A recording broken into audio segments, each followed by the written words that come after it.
Good morning, students. Welcome to the science class.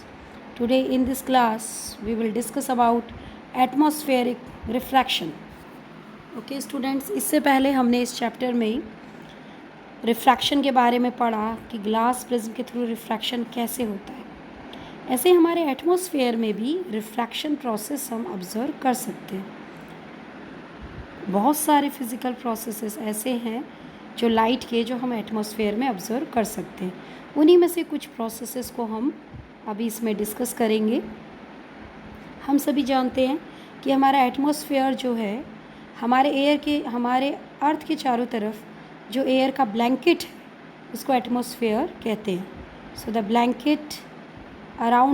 Blanket of air around us is known as atmosphere.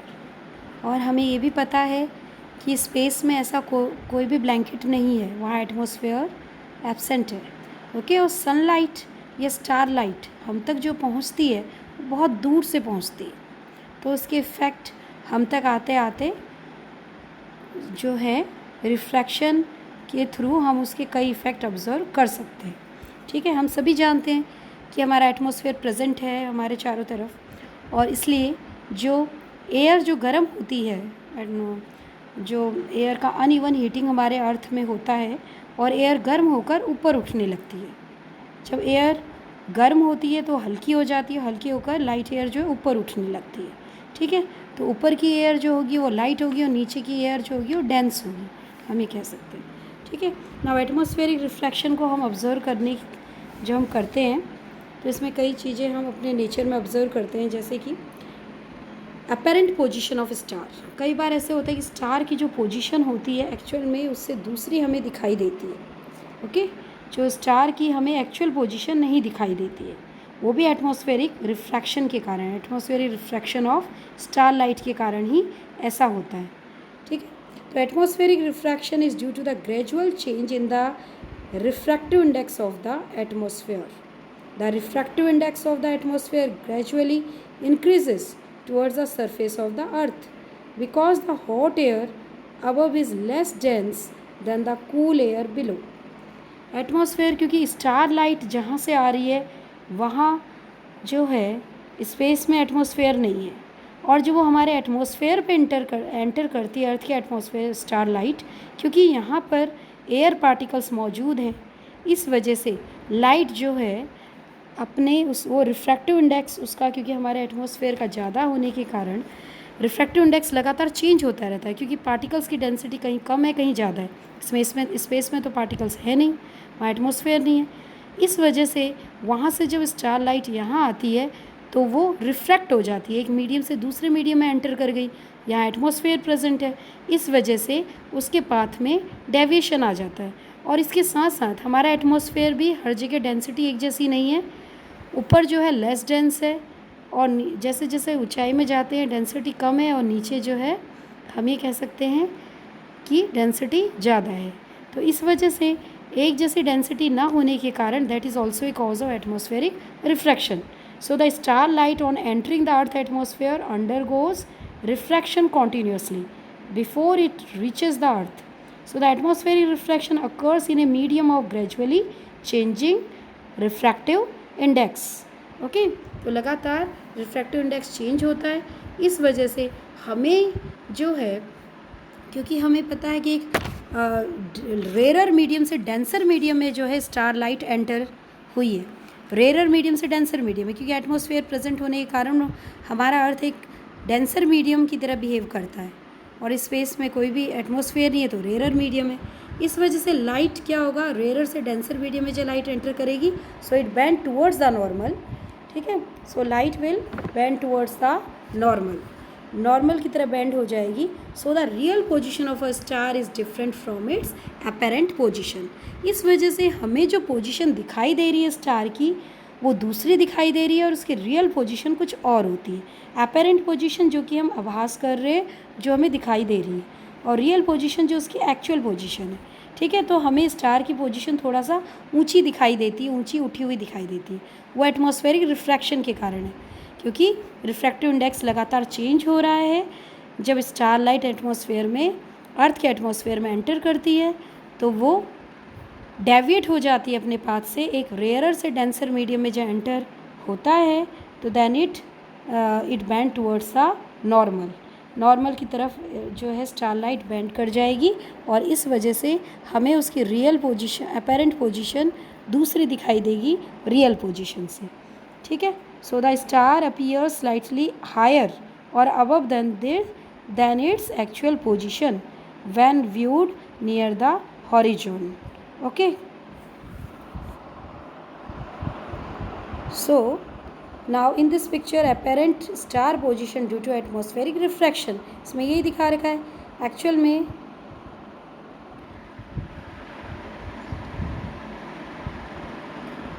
Apparent star position, हमें उसकी position दूसरी दिखाई दे रही है जब नीचे, जो ऊपर से नीचे यहाँ इसमें दिखाया गया है कि स्टार लाइट आ रही है तो रिफ्रैक्टिव इंडेक्स लगातार बढ़ता जा रहा है। ठीक है, डेंसिटी बढ़ने के कारण पार्टिकल्स के रिफ्रैक्टिव इंडेक्स बढ़ रहा है, और इस वजह से हमें उसकी अपेरेंट पोजीशन दूसरी दिखाई दे रही है रियल पोजीशन से, जो कि अलग है। ठीक है, तो real position and apparent position दोनों हमें अलग अलग दिखाई देगी। It is due to atmospheric refraction. जब डेंसर से रेयरर से डेंसर मीडियम में एंटर करेगा then it bend towards the normal की तरफ जो है लाइट मुड़ जाएगी, और इस वजह से उसकी रियल अपेरेंट पोजीशन हमें कुछ और दिखाई देगी और रियल पोजीशन उसकी कुछ और होगी। Now the twinkling of star. Next process twinkling of star, कि स्टार क्यों हमें टिमटिमाते हुए नज़र आते हैं, ट्विंकल क्यों करते हैं star. So the twinkling of star is due to the atmospheric refraction of star light and due to the changing in the position of the stars and the movement of the layers of the atmosphere. So all these factors are responsible for twinkling of star. क्योंकि एटमॉस्फेरिक रिफ्रैक्शन जो है के कारण, star light के atmospheric refraction के कारण होता है, और क्योंकि position due to change in the position of the stars की पोजीशन जो है वो लगातार चेंज होती है, और इस वजह से हम ये कह सकते हैं कि एटमॉस्फेयर जो है, जो फिज़िकल कंडीशंस है एटमॉस्फेयर की, वो स्टेशनरी नहीं है इस वजह से। और इसके साथ साथ since the stars are very distant they are approximate point size sources of light, बहुत दूर है हमसे और एक पॉइंट साइज की तरह बिहेव करते हैं। ओके, सो इस वजह से, और जो एटमॉस्फेयर की लेयर्स हैं उनमें भी लगातार जो है मूवमेंट होता रहता है। ओके, उनमें भी लगातार, but the keeps on changing slightly because the position of the star is not stationary, but it keeps on changing, उसकी पोजीशन भी चेंज होती रहती है। इसके साथ साथ जो फिज़िकल कंडीशंस है अर्थ की, वो भी स्टेशनरी नहीं रहती हैं, और फिज़िकल कंडीशंस क्योंकि पार्टिकल्स की डेंसिटी में उतार चढ़ाव होता रहता है, इसलिए फिज़िकल कंडीशंस मूवमेंट होता रहता है लेयर्स का। So the light from the stars is sometimes brighter and sometimes fainter and it appears to twinkle. इसलिए कभी तो स्टार हमें ऐसा लगता है कि लाइट काफ़ी फेंट हो गई है, कभी ब्राइट हो गई है और ट्विंकल करती हुई नज़र आती है। ठीक है, so the as the path of rays of light coming from the stars goes on varying slightly, the apparent position of the star fluctuates and the amount of star light entering the eye flickers. Okay, कभी इस वजह से in different layers में से जब star light हमारी आंखों तक आती है तो उस रिफ्रैक्टिव इंडेक्स लगातार चेंज होता रहता है, और इस वजह से हमें उसकी पोजीशन हम जस्टिफाई नहीं कर पाते और हमें स्टार ट्विंकल करते हुए नज़र आते हैं। ठीक है, जबकि प्लैनेट्स हमें ट्विंकल करते हुए नज़र नहीं आते। ऐसा क्यों? प्लैनेट्स क्यों नहीं? क्योंकि planets are closer to the earth than the stars. Planets जो है स्टार की तुलना में अर्थ से क्लोजर है।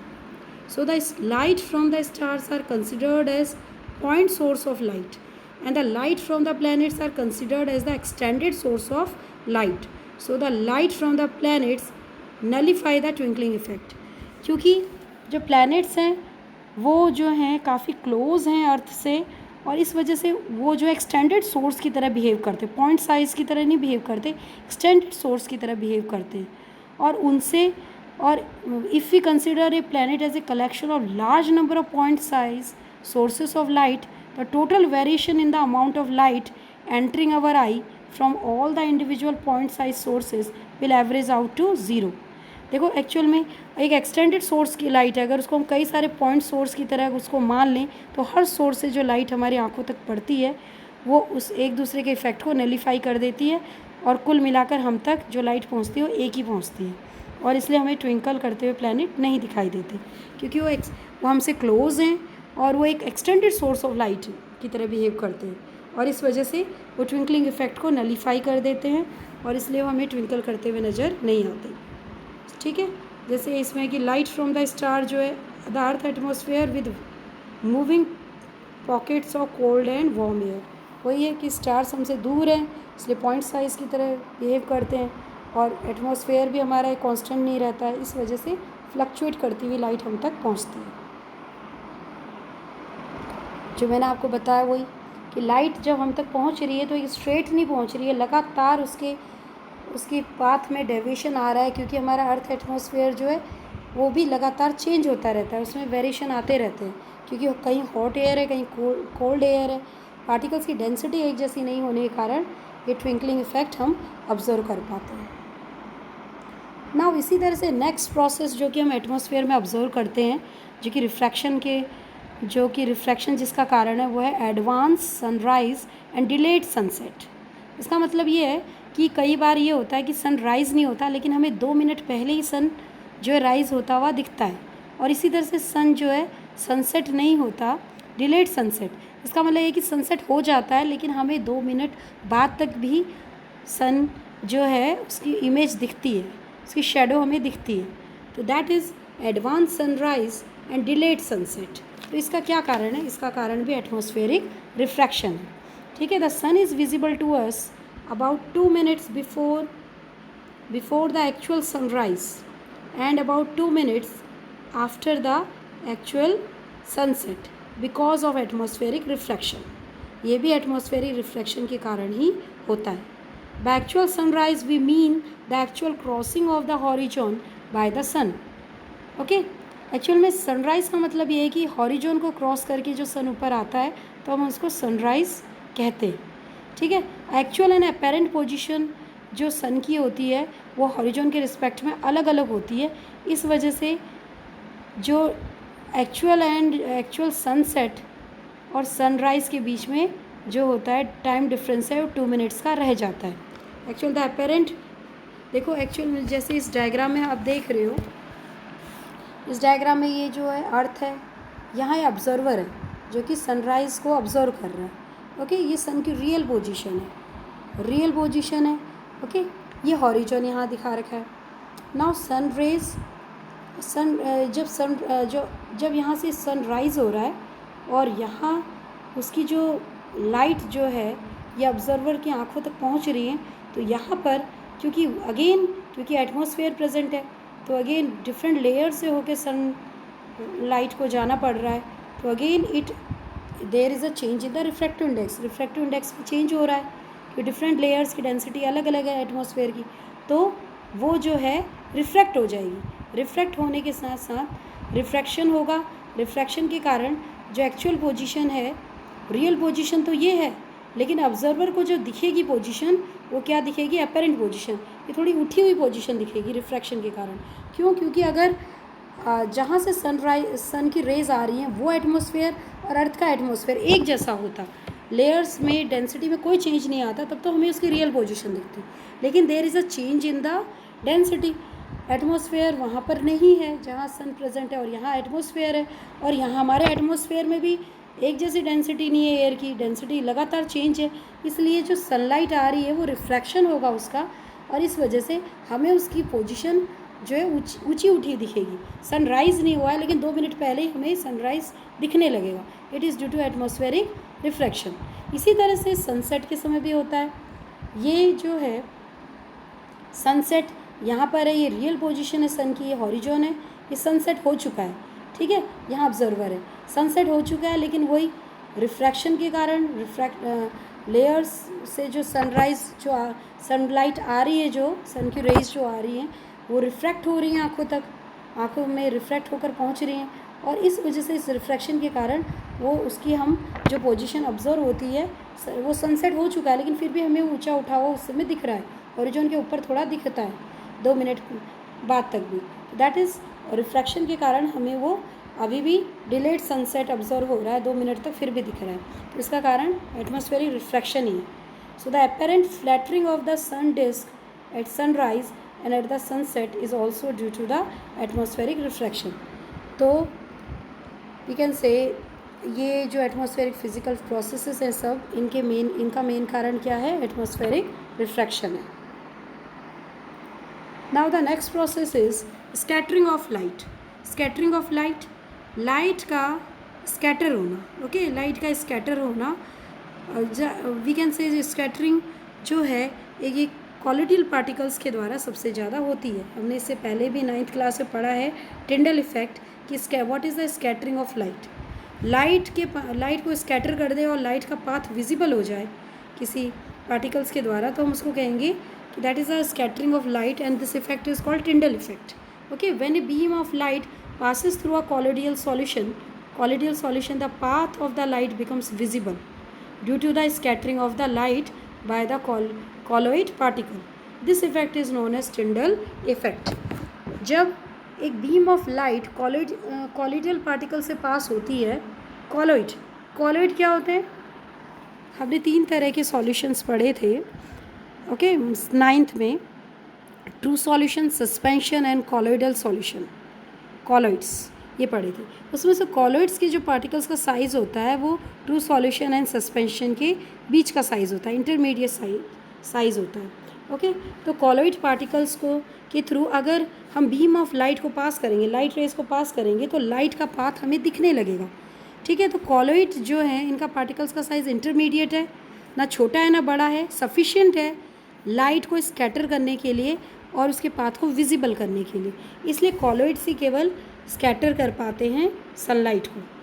So when a beam of sunlight को, किसी भी लाइट सोर्स को, so when a beam of light passes through a colloidal solution, the path of the light becomes visible due to the scattering of the light by the colloid particles. This is called Tyndall effect.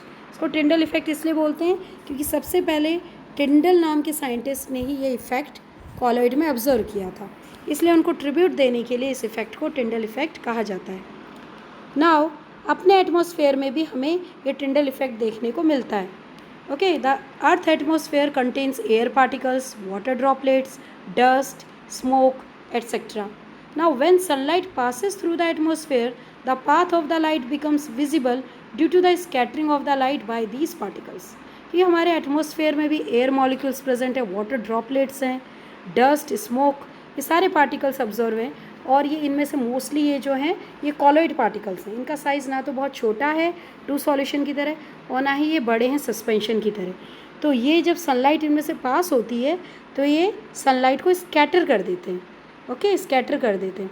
सो ये सब Tyndall effect के लिए जिम्मेदार है. These all are responsible for Tyndall effect.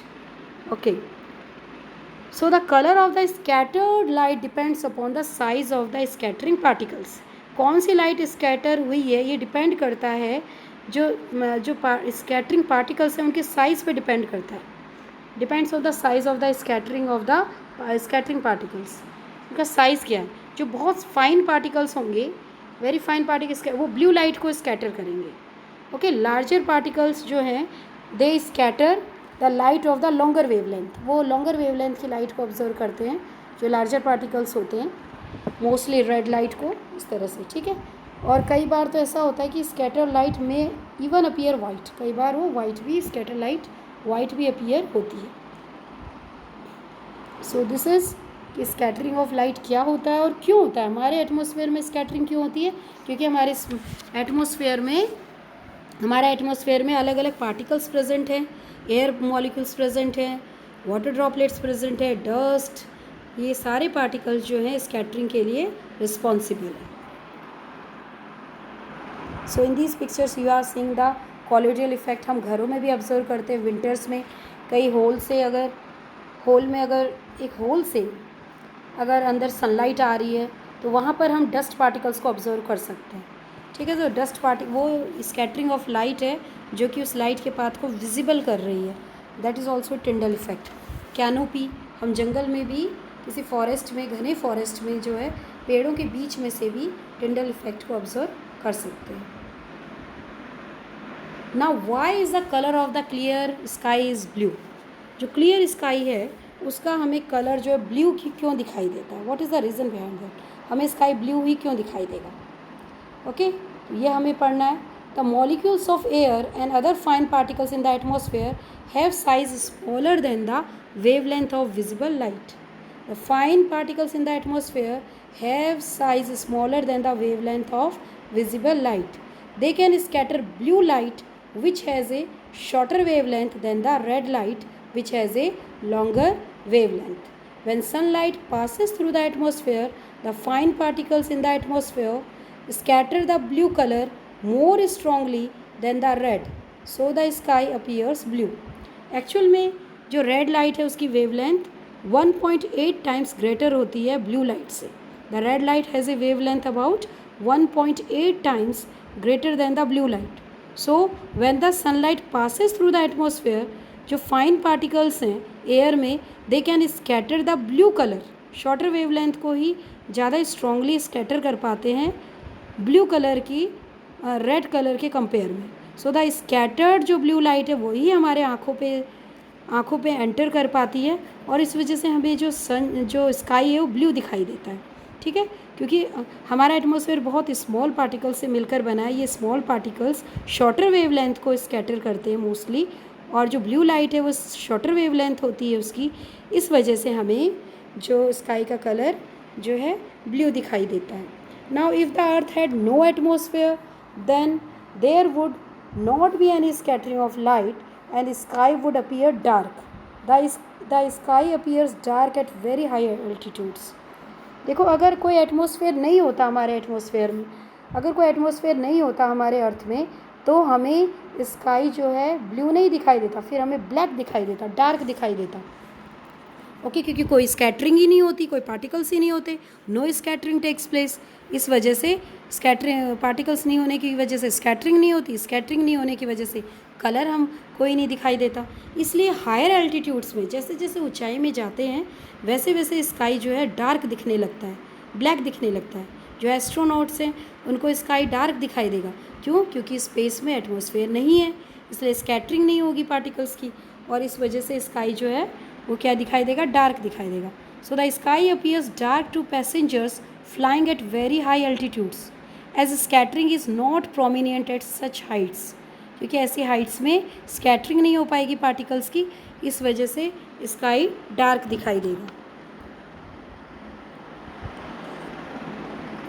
Okay, जैसे इस figure में दिखाया है कि एटमॉस्फेयर है, तो जो है एटमॉस्फेयर के पार्टिकल्स स्कैटर कर रहे हैं, मोस्टली ब्लू लाइट को स्कैटर कर रहे हैं क्योंकि पार्टिकल्स का साइज़ के अकॉर्डिंग, और इस वजह से स्काई जो हमें ब्लू दिखाई दे रहा है. और जबकि more than 20 miles above earth the sky is black. ठीक है, अर्थ से 20 माइल्स के अबव जो है स्काई ब्लैक है, क्योंकि पार्टिकल्स एटमॉस्फेयर ही नहीं है, तो स्कैटरिंग नहीं होगी. स्कैटरिंग नहीं होगी तो नो ब्लू कलर, और ये डार्क दिखाई देगा, ब्लैक दिखाई देगा. इसलिए एस्ट्रोनॉट्स को जो ऊंचाई पे जाते हैं पैसेंजर्स को, उनको ब्लैक दिखाई देता है स्काई. ठीक है, so no scattering, no colour, no particles, no scattering, no colour. Okay, now the last topic of this chapter is color of the sky at sunrise and sunset. जो sky color of the sun at sunrise and the sunset. Okay, this is not sky, this is sun. Okay, sun का colour जो है sunrise and sunset के समय क्या दिखाई देता है, that is our topic. The colour of the sun at sunrise and sunset क्या दिखाई देगा. तो मोस्टली आपने देखा है कि सनराइज़ और सनसेट के समय सन का जो कलर है हमें कैसा दिखाई देता है? रेड दिखाई देता है. तो रेड ही क्यों दिखाई देता है, और कलर क्यों नहीं दिखाई देते? लाइट में तो 7 कलर्स हैं, वो येलो, ब्लू, और कलर क्यों नहीं दिखाई देता? हमें सन रेड ही क्यों दिखाई देता है?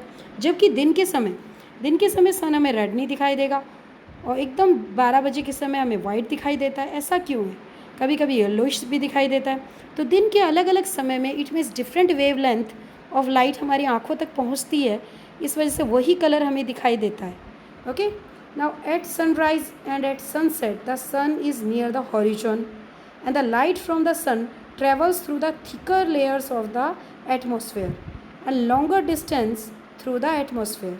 Near the horizon, most of the blue light and shorter wavelength are scattered away by the particles of the air, and the red light and the longer wavelength reaches our eyes, so the sun appears reddish at sunrise and sunset. Actual में this is our अर्थ, ये अर्थ है, ये observer है जो कि सन को observe कर रहा है, और सन जो है ये एटमॉस्फेयर हमारा, ये सन जो इधर है, okay, sun near the horizon. अब क्या है कि सन अपीयर्स रेडिश, अब सन को यहाँ से ऑब्जर्वर यहाँ पर है, इतनी दूरी तय करनी है, ये जो हॉरिजन के पास है ये दूरी बहुत ज़्यादा है, ये दूरी बहुत ज़्यादा इतनी, ये इस समय जब सनराइज़ कर रहा है और जब सनसेट के समय होता है तब भी दूरी ज़्यादा होती है, तो ये बहुत ज़्यादा दूरी तय करनी है। इसमें क्या होता है कि मोस्टली जो पार्टिकल्स हैं वो दूसरे कलर्स को तो स्कैटर कर देते हैं, और जो लॉन्गर वेवलेंथ है, लाइट कलर, रेड कलर, वो ही केवल ऑब्जर्वर की आंखों तक पहुंच पाता है इतनी दूरी से, और वो जो कलर वो कौन सा है, that is a red colour. इसलिए हमें रेड दिखाई देता है क्योंकि थिकर लेयर्स जो है एटमॉस्फेयर की वो लॉन्गर डिस्टेंस तय होने के कारण जो मोस्टली ब्लू लाइट को तो शॉर्टर वेवलेंथ को स्कैटर कर देते हैं पार्टिकल्स, और रेड लाइट जो लॉन्गर वेवलेंथ है वही हमारी आंखों तक पहुंच पाती है, और इस वजह से हमें रेड दिखाई देता है। लेकिन जैसे जैसे सन जो है दिन के वक्त ऊपर चलता है, धीरे धीरे वो हमारे ओवरहेड जैसे ऊपर ऊपर आता जाएगा, ये इसकी, तो ये हम ये कहेंगे वो दूरी कम होती जाएगी, और जब सन एकदम ओवरहेड में है, ये ऑब्जर्वर है और सन यहाँ पर है, ये ओवरहेड एकदम सर के ऊपर है, तो ये जो डिस्टेंस है सबसे कम है, ये डिस्टेंस कम है सबसे। तो इस केस में जो सनलाइट है वो अपने ओरिजिनल कलर में दिखाई देगी, that is a white colour, ठीक है, उस समय कोई स्कैटरिंग नहीं होगी, वाइट। इसलिए हमें दिन के वक्त जब हमारे ओवरहेड है सन, तो हमें ओरिजिनल वाइट लाइट दिखाई के रूप में सन दिखाई देता है, वाइट दिखाई देता है। और जबकि ये दूरी है, ये सबसे ज़्यादा दूरी है, ऑब्जर्वर है और सन यहाँ पर, ये दूरी बहुत ज़्यादा है, और इस वजह से इस केस में इस दूरी में जो लॉन्गर वेवलेंथ है वही हमारी आंखों तक पहुँच पाएगी, that is a red colour. तो इस समय हमें सन रेड दिखाई देगा, और जैसे जैसे दूरी कम होगी वो अपने, हम ये कहेंगे वो ओरिजिनल जो वाइट लाइट है उस रूप में हमें दिखाई देता है। इस वजह से नून के समय हमें कैसा दिखाई देता है, वो सन हमें कैसा दिखाई देगा, वाइट दिखाई देगा, ठीक है। नाउ और इस सेम थिंग है सनसेट के समय भी, सनसेट के समय भी जो लॉन्गर वेवलेंथ है वही हमारे आंखों तक पहुंच पाती है, और that is the red colour, इसलिए हमें रेड दिखाई देता है, ओके। नाउ इसी तरह से जो डेंजर सिग्नल्स हैं इसलिए वो रेड कलर से बनाए जाते हैं, जिससे कि दूर से ही जो लॉन्गर वेवलेंथ है रेड कलर वो हमारी आंखों तक पहुंच जाए, और जिससे कि हम उसको जस्टिफाई कर सकें, ठीक है। सो दिस इज़ कि how the sun appears, why the sun appears red in color during sunrise and sunset, okay. So the longer wavelength क्योंकि हम तक पहुंच पाएगी इसलिए हमें वो red दिखाई देगा। So student, this is all about this topic and this chapter, so go through all these topics and try to understand understand them and clear your concept, okay students, thank you.